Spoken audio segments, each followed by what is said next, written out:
محترم ناظرین، مفتی محمد نعیم 1958 میں کراچی میں پیدا ہوئے۔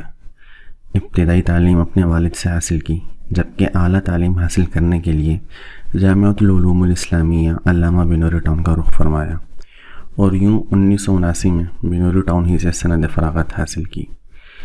آپ فراغت کے بعد 16 سال تک اپنے مادر علمی میں ہی بطور استاد خدمات انجام دیتے رہے۔ آپ کا شمار جامعہ کے بہترین اساتذہ میں سے ہوتا تھا۔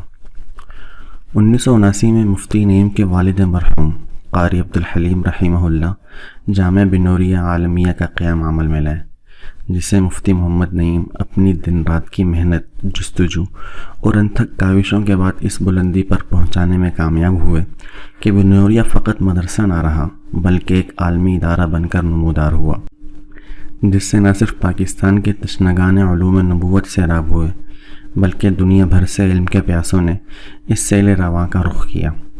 یہی وجہ ہے کہ آج بھی یہاں 52 ممالک سے تعلق رکھنے والے طلبہ زیر تعلیم ہیں اور علوم نبویہ سے فیضیاب ہو رہے ہیں۔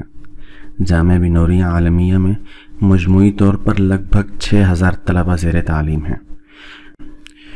یوں تو ملک کو دین کے لیے مفتی صاحب کی ان گنت خدمات ہیں، لیکن مملکت پاکستان میں غیر ملکی طلبہ کے لیے جو نظم و ضبط مفتی صاحب نے بنایا وہ آج تک کوئی ادارہ نہ بنا سکا۔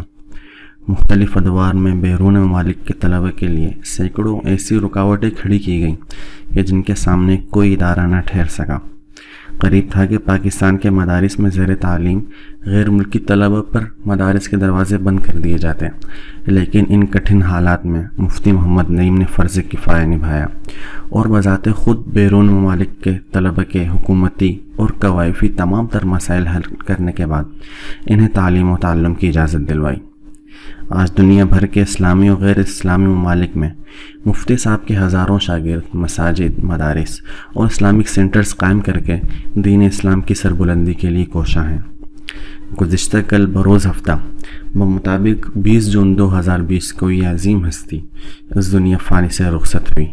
انا للہ و انا الیہ راجعون۔